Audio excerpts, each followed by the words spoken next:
Dad said, "You're a worthless parasite to our legacy." My sister sneered. I stood up. Perfect. Then keep your toxic wealth to yourselves. My mom choked on her wine. I am Penelope, and I am 30 years old. If you looked at a photograph of my family from the outside, you would probably think we had it all. You would see the tailored Italian suits, the custom silk dresses, the blinding white smiles, and the background of some excessively lavish estate. But photographs are just shiny lies printed on glossy paper. The truth is, growing up in the Thorne family felt less like a privilege and more like a beautifully decorated, maximum security prison. Our warden was my father, Charles Thorne. He is 60 years old, and he built a hotel empire in Philadelphia from the ground up. He is the kind of man who measures human worth entirely in profit margins, square footage, and public status. If you could not be monetized or leveraged for a better public relations angle, you simply did not exist to him. Then there is my mother, Vivian. She is 58 years old, though she spends hundreds of thousands of dollars to look like she is perpetually frozen at 35. She is the ultimate trophy wife, a woman whose entire existence revolves around matching the drapes, hosting charity galas for diseases she cannot pronounce, and drinking heavily to ignore the reality of her miserable marriage. She never raised her voice. She never disagreed. She just smiled, nodded, and kept her wine glass full. And finally, there is my older sister, Savannah. At 32 years old, Savannah is the golden child. She is the ruthless, sharp-tongued, corporate heir apparent. She is a perfect, terrifying clone of our father, devoid of empathy but overflowing with ambition. And then, there is me. The ghost. The odd one out. The disappointment. The night everything shattered was a bitterly cold evening in late January. We were at the grand ballroom of the flagship Thorne Hotel in downtown Philadelphia, celebrating the 30th anniversary of my father's empire. The room was dripping in unnecessary wealth. Crystal chandeliers that cost more than a small house hung from the ceiling. Waiters in crisp white tuxedos glided around carrying silver trays of champagne that cost $500 a bottle. The air was thick with the suffocating scent of expensive perfume and cheap morals. I was standing near a massive ice sculpture, tugging at the collar of a simple, itchy black dress I had bought off the rack. I refused to wear the sequin designer gown my mother had sent to my apartment. I just wanted to blend into the shadows. I was only there out of a pathetic, lingering sense of duty. Deep down, despite decades of evidence to the contrary, some broken part of my inner child still hoped my father would look at me with pride. I watched as Savannah schmoozed with real estate developers, laughing loudly at jokes that were not funny, her eyes scanning the room to see who was watching her. She thrived in the snake pit. She was in her element. I, on the other hand, felt like I was suffocating. Every conversation I had forced myself into was the same. Old men in expensive suits asking me when I was going to join the family business, or worse, asking me when I was going to find a rich husband to take care of me. They looked at me with thinly veiled pity when I mentioned my audio production work. To them, if it did not involve hostile takeovers or luxury real estate, it was just a cute little hobby. I checked my watch. It was only 8 o'clock. I promised myself I would stay until the main toast, and then I could slip out the side door, grab a greasy slice of pizza on the way home, and forget this night ever happened. But I had no idea that my father had other plans.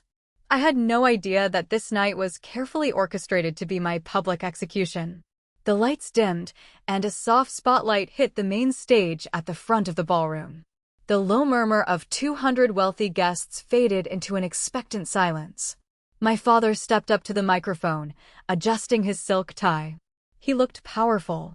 He looked like a king surveying his kingdom. He tapped the microphone, the sharp thump echoing off the marble floors, and he began his speech. He started with the usual self-aggrandizing garbage. He talked about his humble beginnings, the late nights, the sacrifices, the relentless pursuit of excellence. He painted himself as a modern-day titan, a man who built a legacy out of nothing but grit and vision. The audience ate it up. They nodded along, captivated by the myth of Charles Thorne. He then transitioned to talking about family. He spoke about how a true legacy is not just about buildings and bank accounts, but about the bloodline that carries the torch forward. He gestured grandly toward Savannah, who was sitting at the VIP table right up front. He praised her business acumen, her ruthlessness, her dedication to the Thorn name. He called her the future. Savannah beamed, looking incredibly smug. And then, the atmosphere in the room shifted. It was palpable. The air grew heavy, like the drop in barometric pressure right before a violent storm.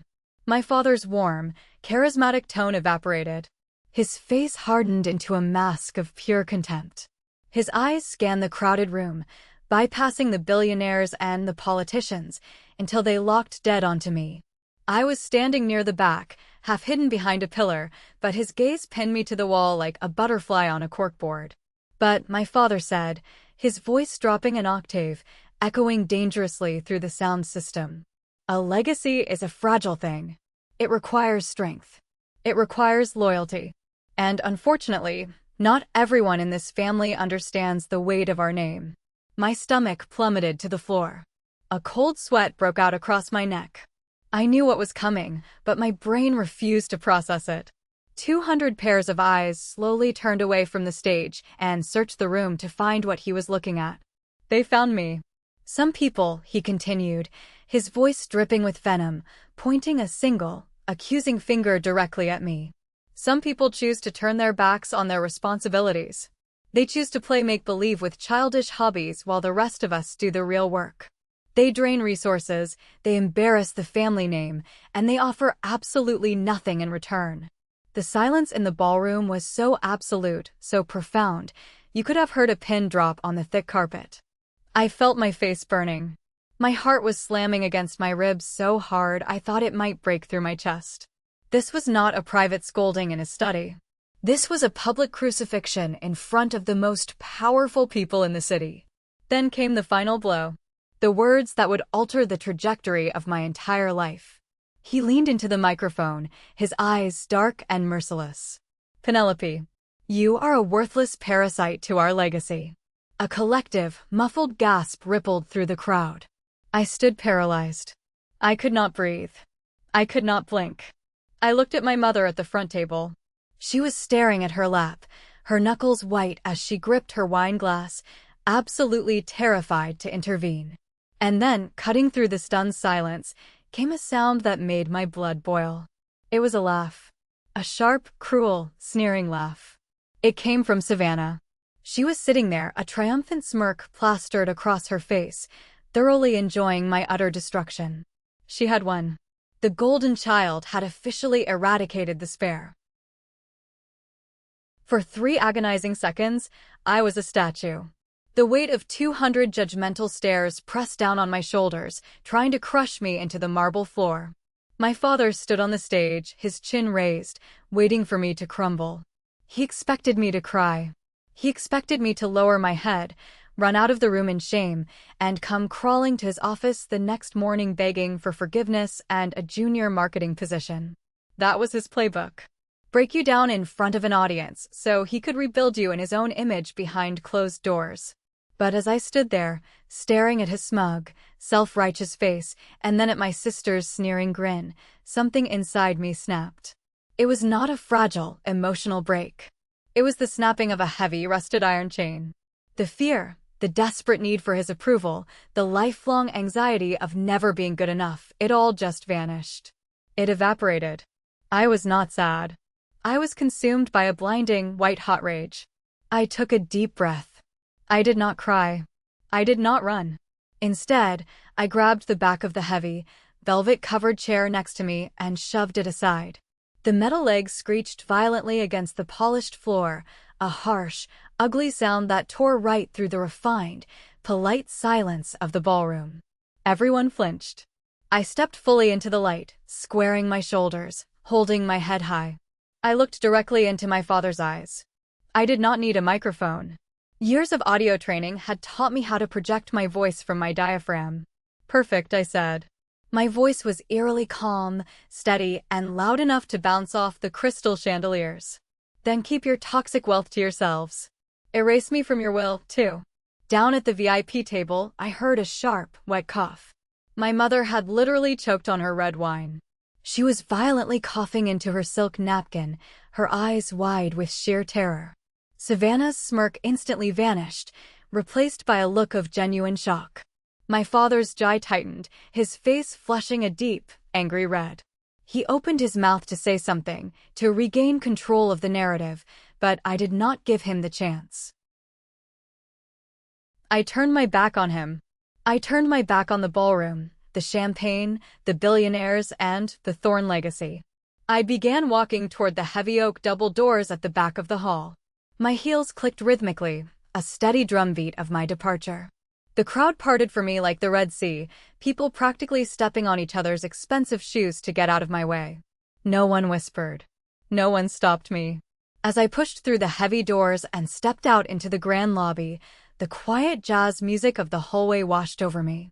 I kept walking, straight out the revolving front doors and into the freezing Philadelphia night. The frigid January wind hit my bare arms like a physical blow, but it was the best thing I had ever felt. It felt like waking up from a 30-year coma. My boyfriend, Logan, was waiting by the curb in his beat-up 10-year-old sedan. He was supposed to pick me up later, but he always came early because he knew these family events gave me panic attacks. He saw my face, threw the car into park, and jumped out. He did not ask what happened. He just wrapped his heavy winter coat around my shoulders and opened the passenger door. I got in, pulled my phone out of my purse, and stared at the screen. My father had already called twice. Savannah had sent a text that just said, "Are you insane?" I did not read it. I went into the settings, turned the phone on airplane mode, and tossed it into the back seat. "Drive," I told Logan. As he pulled away from the glittering awning of the Thorne Hotel, I leaned my head against the cold glass of the window. I knew exactly what was going to happen next. By 8 o'clock tomorrow morning, my trust fund would be frozen. My credit cards would be canceled. The lease on my apartment, which was co-signed by the company, would be terminated. I was walking away with absolutely nothing but the clothes on my back and a few $1,000s in a personal checking account. I was 30 years old, and I was starting from absolute zero.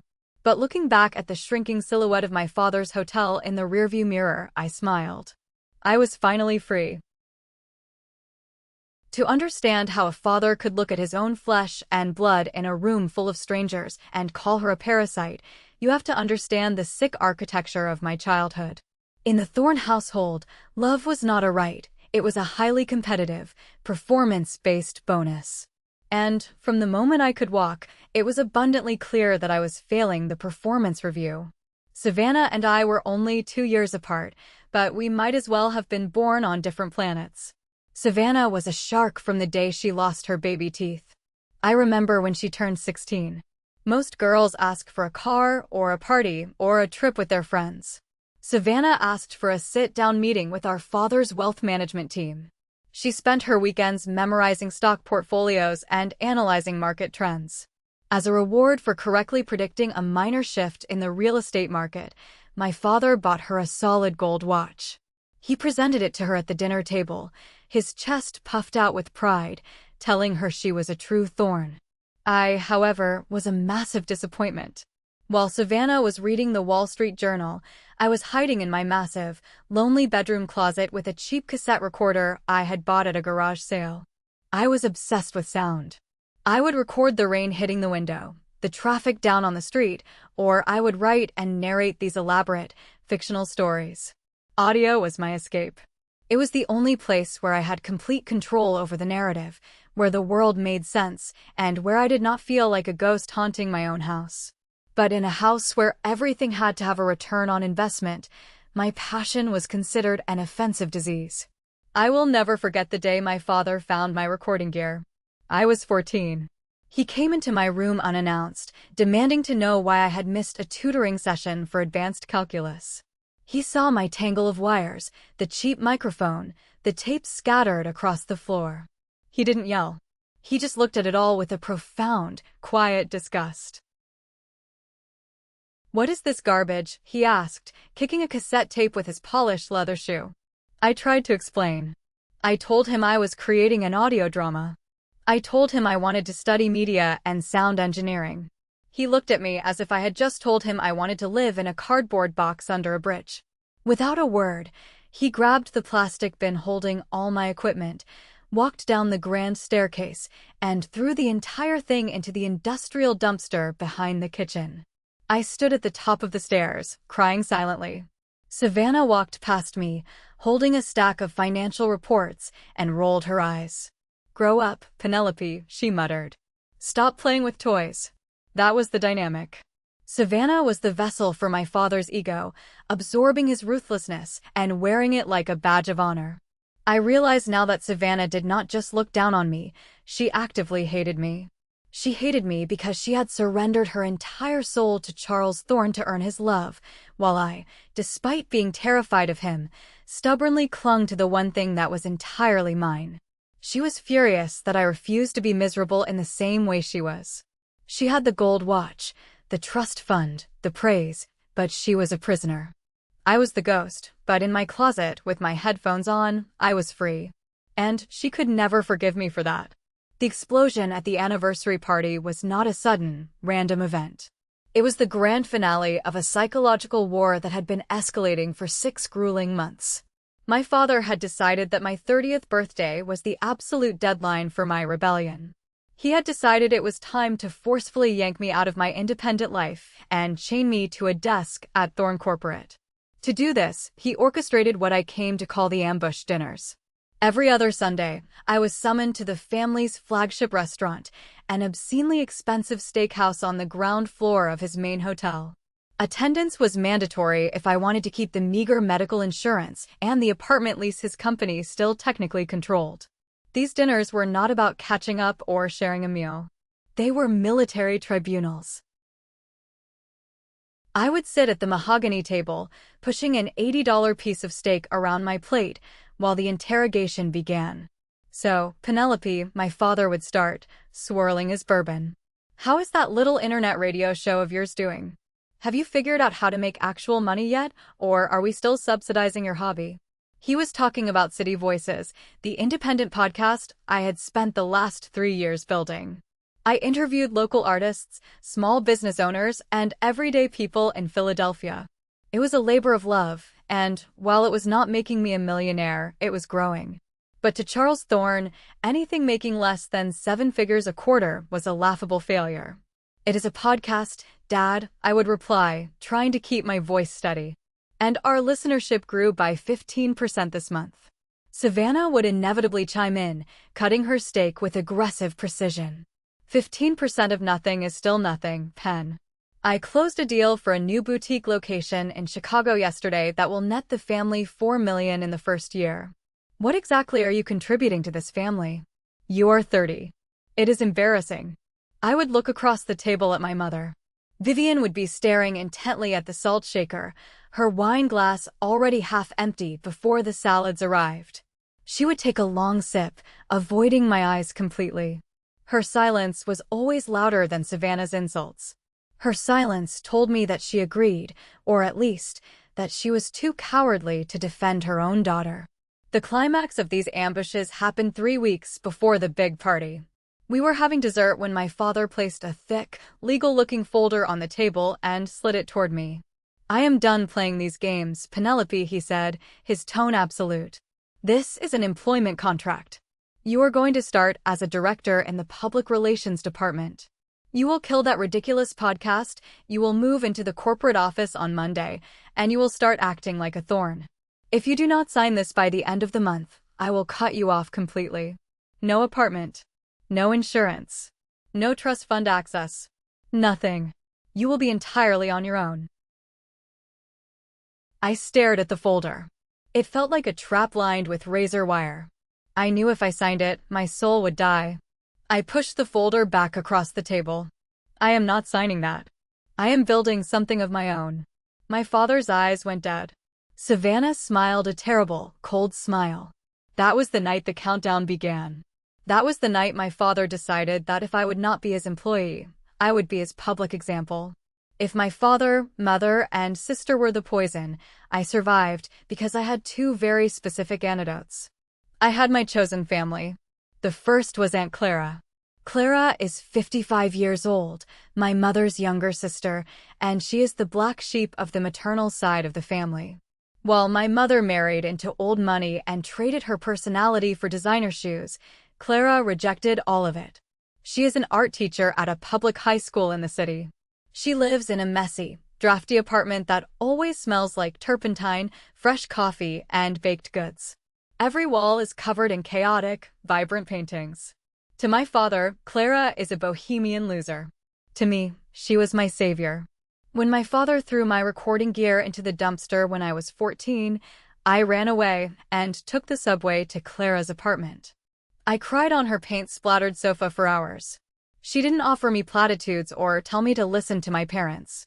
The very next day, Clara took a significant chunk of her modest teacher's salary, took me to an electronics store, and bought me a professional-grade microphone and a digital recorder. She hid them in a locked trunk in her spare room, and her apartment became my secret studio. "Do not let those people extinguish your fire, Penny," Clara told me, gripping my shoulders with hands stained with blue paint. "Wealth is just paper and metal. What you have in your head, the stories you want to tell, that is real magic. They cannot buy it, so they want to destroy it." My second safe haven was Logan. Logan is 32, a freelance videographer who shoots documentaries and local commercials.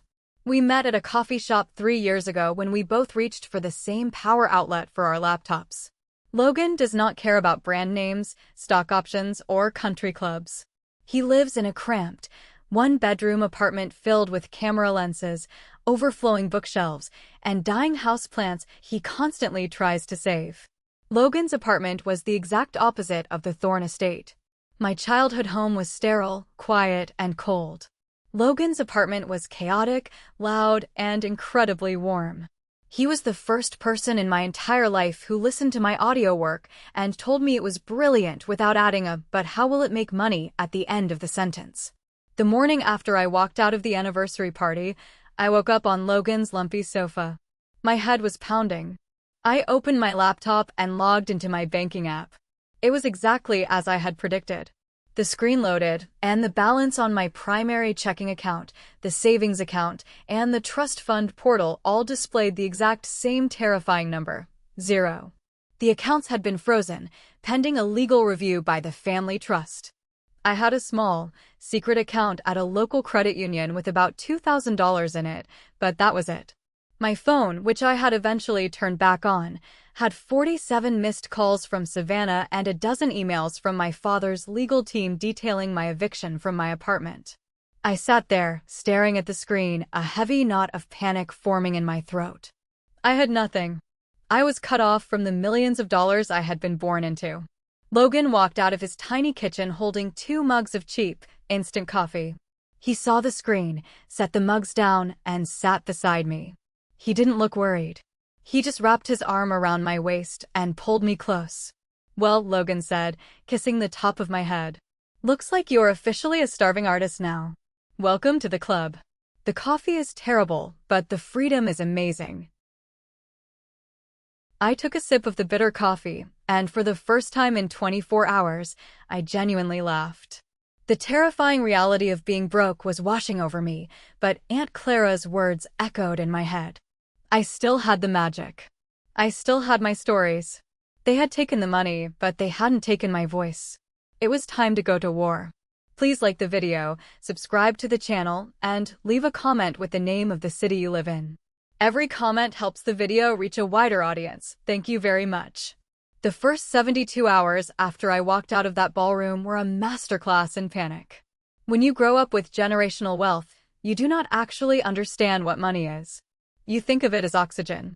It is just there, invisible, keeping you alive without you ever having to think about it.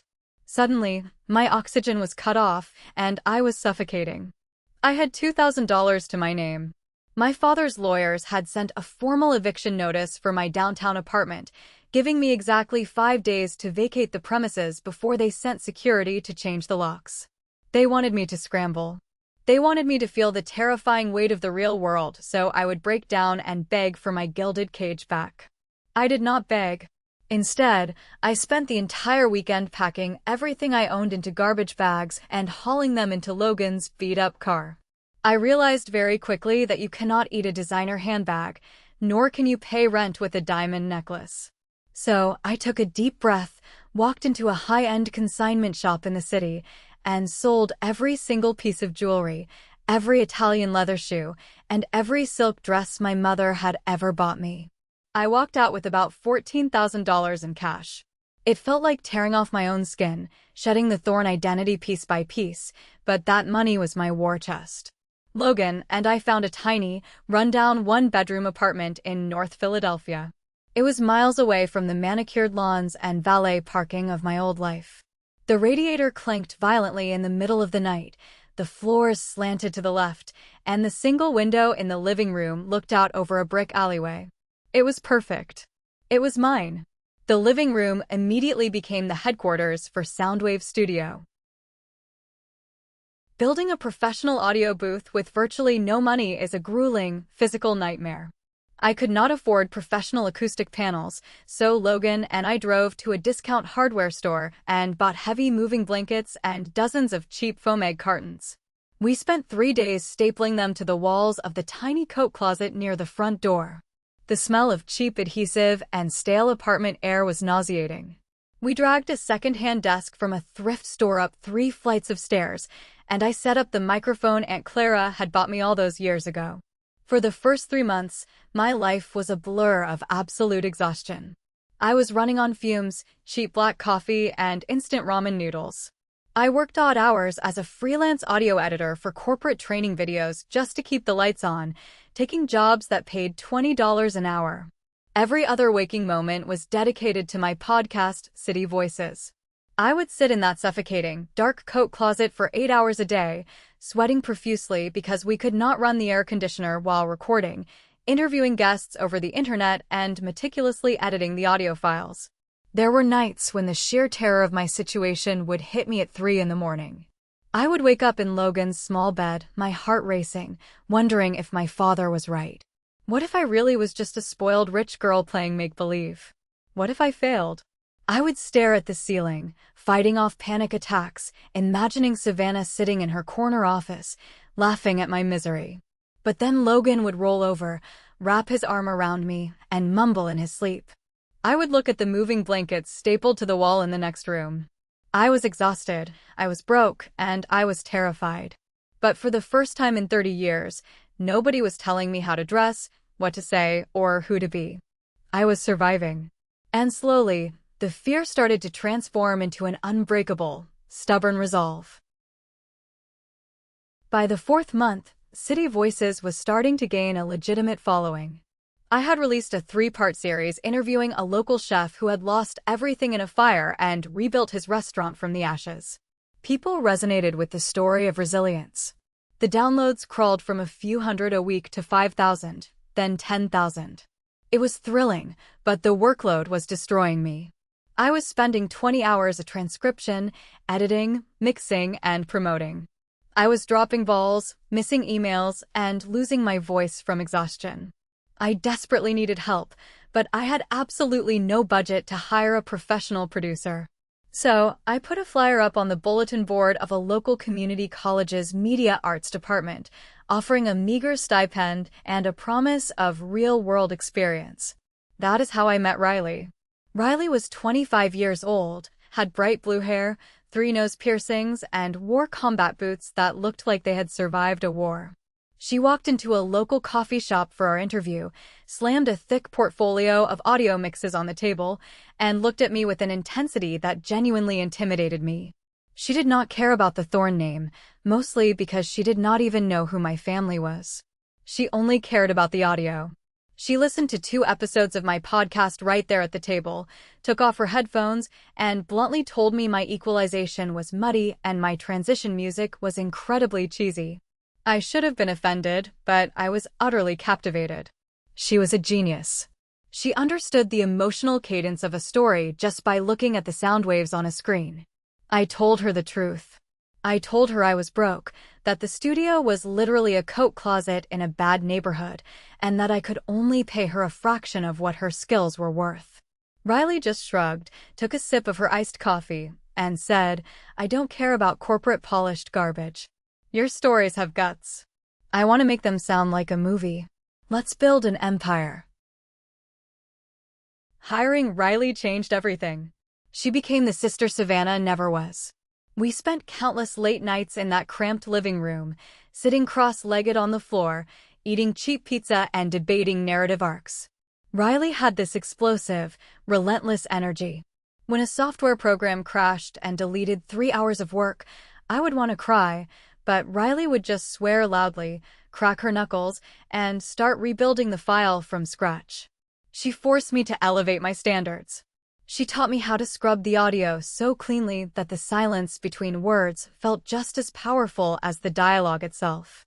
With Riley handling the technical heavy lifting, I was free to focus entirely on the journalism and the storytelling. We started a new investigative series on local housing monopolies, talking to families who had been pushed out of their neighborhoods by aggressive real estate developers. I poured all of my anger, all of my understanding of toxic corporate greed that I had learned at my father's dinner table into those interviews. I knew exactly how these wealthy developers thought, how they manipulated the system, because I had been raised by one.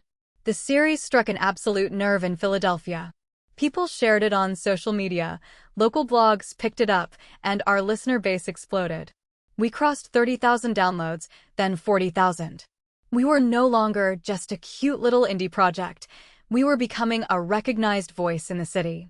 For the first time, I felt a deep, profound sense of pride that had absolutely nothing to do with my last name. Riley and I were building a lifeboat out of sheer willpower, and it was finally starting to float. The turning point happened in the middle of a brutally hot July afternoon. I was sitting at my thrifted desk, wearing an oversized t-shirt and wiping sweat off my forehead, when an email popped into the official Soundwave Studio inbox. The subject line simply read, "Partnership Inquiry from Alexander Holdings." I almost deleted it, assuming it was spam. But when I opened it, my heart stopped. It was a direct message from Alexander, the 40-year-old CEO of one of the fastest-growing tech startups in the state. His company focused on community-driven software, and he was looking to sponsor and co-produce a branded documentary podcast series highlighting local innovators. He wrote that he had binge-listened to our housing monopoly series during a flight to London and was blown away by the raw, authentic quality of the storytelling. He wanted to meet. 2 days later, Riley and I walked into a sleek, glass-walled boardroom in a high-rise building downtown. I was wearing a blazer I had bought at a vintage shop for $30, trying my best to project confidence. Alexander walked in, shook our hands firmly, and skipped the small talk. He did not ask about my background, and he certainly did not ask about my father. He only asked about our production process, our editorial vision, and our capacity to handle a massive project. I pitched him our idea for a series called The Architects of Tomorrow, focusing on underfunded tech programs in public schools. I spoke with a fiery passion I didn't even know I possessed. I wasn't the scared girl at the anniversary party anymore. I was a business owner fighting for her life. Alexander listened intently, nodding his head. When I finished, he leaned back in his leather chair and smiled. "I like your grit, Penelope," he said. "The corporate world is full of polished fakes. You have a voice that cuts right through the noise. I want Soundwave Studio to produce this exclusively." Then, he slid a contract across the table. I looked at the compensation clause and had to physically force myself not to gasp. It was a 6-figure deal. $150,000 for a 10-episode run. It was enough money to move out of the coat closet, rent a legitimate commercial studio space, hire another editor, and actually pay Riley a proper salary. It was the ultimate validation. It was the lifeline that proved I was not a parasite. I had generated massive value using nothing but my own brain and a microphone. We signed the paperwork right there. When Riley and I got into the elevator, the doors closed, and we both just stood there in stunned silence for 3 seconds before absolutely losing our minds. We screamed, jumped up and down, and hugged each other so hard I thought my ribs would crack. We bought a $10 bottle of champagne on the way home and drank it out of coffee mugs on Logan's lumpy sofa. Logan filmed us laughing and celebrating, his own eyes shining with pride. But the high of that victory was short-lived. The universe has a funny way of balancing extreme joy with a heavy dose of reality. Later that evening, my phone buzzed on the coffee table. It was a text message from Aunt Clara. "Penny, be careful," the message read. The Philadelphia Business Journal just published a short brief about Alexander's new media partnerships. They mentioned your name and Soundwave Studio. Your father saw it.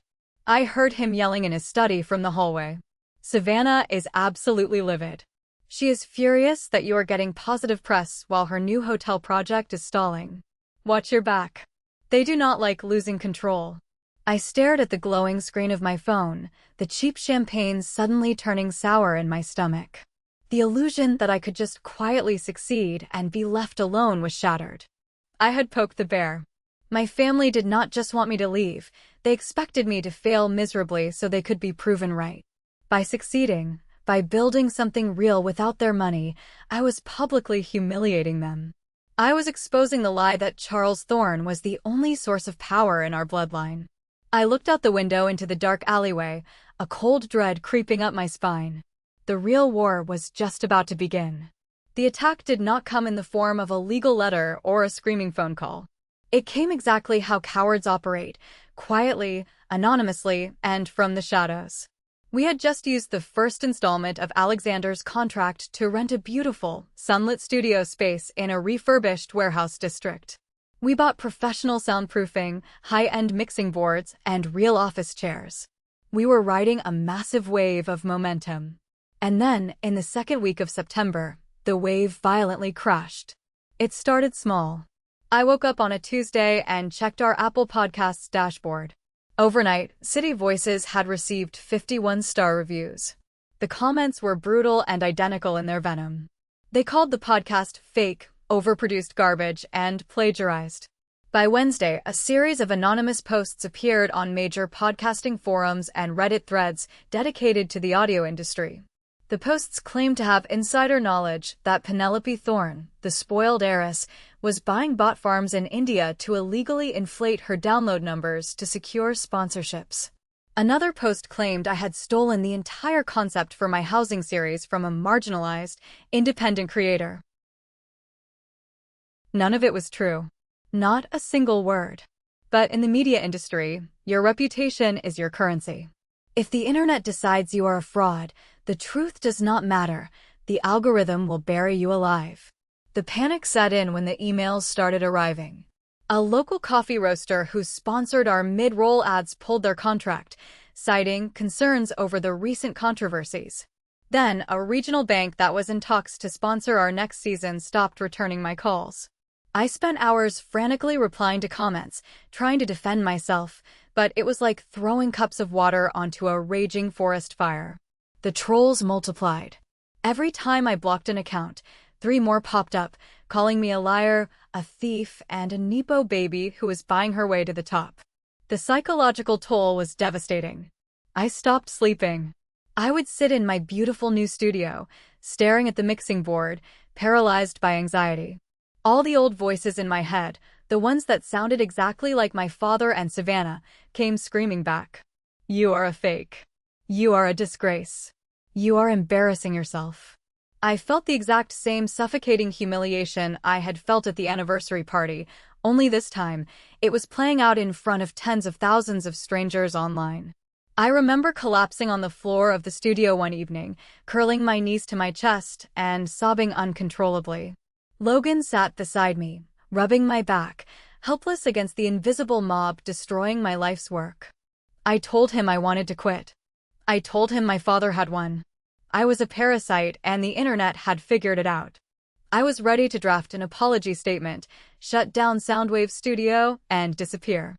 But then Riley walked into the room. She did not offer me a tissue. She dropped her heavy laptop onto my desk with a loud thud, her jaw clenched tight.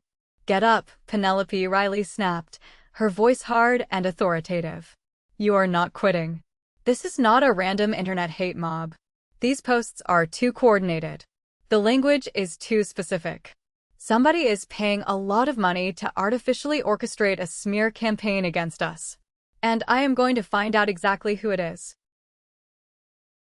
Riley turned our audio studio into a cyber forensics lab. She completely stopped editing podcasts and spent 3 weeks straight staring at lines of code, IP logs, and digital footprints. She was relentless. She started by analyzing the accounts, leaving the 1-star reviews. She found that they were all created within days of each other, utilizing a cluster of IP addresses that traced back to a known bot farm server. This confirmed the attack was purchased, not organic. But finding the bot farm was just the beginning. Riley needed to find the puppet master. She started monitoring the anonymous Reddit accounts that were dropping the most damaging, specific lies about my business practices. She noticed that one of these accounts frequently promoted another local podcast studio in Philadelphia, a company run by a woman named Gabriella. Gabriella was a 35-year-old producer who had been furious when Alexander chose my studio over hers for his big contract. It made perfect sense. Gabriella was a bitter rival acting out of jealousy. I was ready to take all the evidence, march into Alexander's office, and expose Gabriella for corporate sabotage. But Riley stopped me. She shook her head, her eyes glued to the screen. Gabriella is a small-time producer, Penny, Riley said, her voice dropping to a whisper. Running a bot farm and a coordinated PR smear campaign of this magnitude costs tens of thousands of dollars. Gabriella's studio is struggling to pay rent. She does not have the capital to fund this kind of digital warfare. So Riley dug deeper. She spent nights using open-source intelligence tools, tracking digital breadcrumbs. She found a Patreon account linked to Gabriella's studio that was receiving massive, anonymous donations. Riley used a script to trace the origin of those transactions. They were routed through a digital payment processor, originating from a holding company registered in Delaware. It took another week of pulling public incorporation records and cross-referencing legal documents, but at 2 a.m. on a Thursday, Riley called me into the office. She looked pale. She pointed a shaking finger at her monitor. The holding company in Delaware was managed by a very specific, high-end corporate law firm in Philadelphia. It was the exact same law firm retained exclusively by the Thorn Hotel Group. But the final nail in the coffin was the authorized signatory on the holding company's public tax filing from the previous year. It was not my father. It was Savannah. The air in the room vanished. The realization hit me with the force of a freight train. Gabriella was just a hired gun. My own sister, my own flesh and blood, had secretly wired tens of thousands of dollars to my biggest rival to manufacture a fake internet scandal to destroy my reputation. Savannah did not just want to beat me in the business world, she wanted to obliterate me. She wanted to drive me into such deep financial and psychological ruin that I would be forced to crawl back to my father, defeated and broken, proving that she was the only daughter who mattered. I stared at Savannah's signature on the screen. I expected to feel heartbreak. I expected to cry over the absolute betrayal of my sister. But I did not shed a single tear. The sadness completely bypassed my heart and mutated directly into a cold, terrifying, hyper-focused rage. The last shred of empathy I held for my family evaporated into the sterile studio air. They wanted to play dirty. They wanted to use their toxic wealth to crush the ghost. But they had made a fatal miscalculation. I had a microphone, I had an audience, and I had absolutely nothing left to lose. "We are going to the police, right?" Riley asked, her voice trembling slightly. "Or we sue them for defamation. We have the paper trail." I slowly shook my head. "No.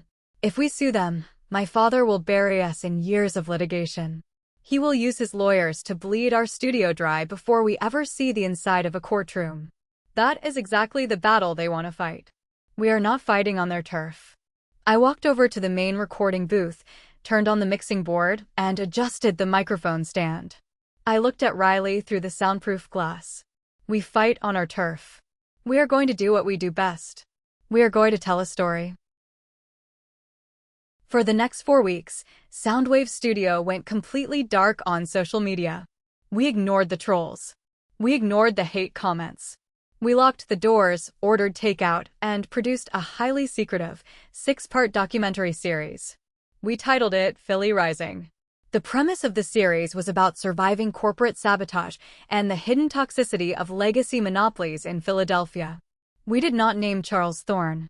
We did not name Savannah or Gabriella. We did not have to. We interviewed former hotel employees who had been brutally fired without cause. We interviewed small business owners who had been bullied out of their commercial leases by aggressive hospitality conglomerates. We analyzed the psychology of the golden child syndrome in dynastic wealth, exploring how toxic parents weaponize their children against each other. And in the final episode, I sat alone in the booth and recorded a highly personal monologue. I talked about what it feels like to have an invisible empire try to crush you for the crime of seeking independence. I talked about the cowardice of hiring internet trolls because you are too weak to build something authentic yourself. I laid out the exact methodology of the smear campaign, exposing how dark money flows through shell companies to destroy independent creators. I spoke with a calm, surgical precision. It was not a rant, it was an autopsy of their cruelty.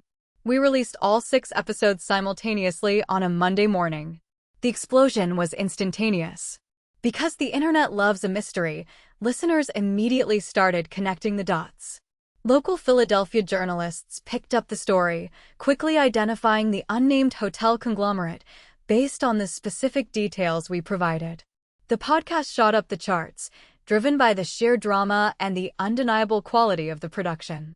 In 3 days, Philly Rising hit 300,000 downloads. It went massively viral. The blowback was spectacular. Alexander called me, laughing so hard he could barely speak, and immediately renewed our contract for another year. The sponsors who had dropped me came crawling back, apologizing profusely. But the best part was watching the karma unfold for my enemies. Gabriella's studio was outed by a tech blogger who independently verified Riley's IP tracking. Gabriella lost every single legitimate client she had within 48 hours and was forced to close her doors. As for my family, the silence from the Thorne estate was deafening. They were trapped. If they publicly denied the podcast, they would out themselves. If they sued me, it would trigger the legal discovery process, exposing Savannah's financial records to the public. They had no choice but to sit in their gilded mansions and choke on the humiliation. I had taken their multi-million-dollar attack, flipped it, and turned it into the most profitable piece of media I had ever created. I had dropped a nuclear bomb on the Thorne legacy, and I did not even have to raise my voice. 1 year later, the bitter cold of January had returned to Philadelphia, but this time, it did not feel oppressive. It felt crisp, clean, and full of possibility. I was standing backstage at the National Audio Creators Gala, wearing a stunning, emerald green dress. My mother had not bought it. My father's credit card had not paid for it. I bought it myself, with money earned from a company I built from scratch. The announcer called my name over the loudspeaker, and the award for Content Creator of the Year goes to Penelope Thorne for Philly Rising. The applause was deafening. I walked out into the blinding stage lights, the heavy crystal trophy placed into my hands. I stepped up to the microphone, a place that used to terrify me, and looked out into the vast audience. I scanned the front row. Sitting at the best table in the house was Logan, beaming with a pride so fierce it made my chest ache. Next to him was Riley, dressed in a sharp suit, raising her glass to me. Aunt Clara was there, wiping tears from her eyes, and Alexander was giving me a standing ovation. That was my family. That was my blood. I looked at the empty chairs near the back of the auditorium, the ones I knew the organizers had reserved for Charles, Vivian, and Savannah, just in case they decided to show up to claim credit for my success. The chairs were empty. A year ago, the sight of those empty chairs would have broken my heart. It would have sent me into a spiral of self-doubt, wondering why I was never enough to warrant their presence. But standing there, holding the weight of that award, I realized a profound truth. The opposite of love is not hate. Hate requires passion. Hate requires an emotional tether to the person who hurt you. The opposite of love is complete, utter indifference. Looking at those empty chairs, I felt absolutely nothing. I did not miss my father's validation. I did not miss my mother's silent apologies. I did not miss Savannah's twisted competition. They were just strangers who happened to share my DNA. My acceptance speech was brief. I did not mention them. I thanked Riley for her genius. I thanked Logan for his warmth. I thanked Aunt Clara for the microphone that started it all. I told the audience that true independence is not just walking away from the people who hold you down, it is having the courage to stand tall when they expect you to crawl. The crowd roared, and I walked off the stage feeling lighter than air. While Soundwave's studio expanded, hiring 5 new employees and moving into a larger headquarters, the universe was busy balancing the scales for the Thorn Empire. Savannah's extreme arrogance, the very trait my father praised as leadership, finally became her downfall. Confident she was untouchable, she aggressively pushed forward with a massive, luxury hotel expansion in Chicago, ignoring warnings from her financial analysts. She alienated key contractors, bullied local politicians, and mismanaged the budget so severely that the project stalled halfway through construction. Millions of dollars bled out every single month. Investors panicked and began pulling their funding. The crisis forced a public audit of the Thorn Hotel Group. The local business journals, the same ones that used to sing my father's praises, now ran front-page exposés on the toxic corporate culture and financial instability of the company. Charles Thorn lost his grip on the board of directors. His legacy, the empire he loved more than his own daughter, was cracking at the foundations, poisoned by the very ruthlessness he had nurtured in Savannah. Yesterday, I was sitting at my desk when a notification popped up on my computer. It was an email from Vivian. It was a long, desperate message. She wrote that my father was suffering from severe stress, that the company was facing restructuring, and that Savannah was facing a lawsuit from the board. The final line of the email read, "Please come home, Penelope. The family needs your PR skills right now. We need to heal." I stared at the words on the screen. They did not want to heal. They were drowning, and they were looking for a life raft they could use and discard. Without a second thought, without a single ounce of guilt, I highlighted the email and clicked delete. I closed my laptop, walked out into the studio where Riley was laughing with our new editors, and got back to work. Looking back at the empire they lost and the life I built from scratch, I chose to leave my parents' desperate emails unread and walked away from my flesh and blood forever. Some people tell me I should be the bigger person and help them now that they've lost everything.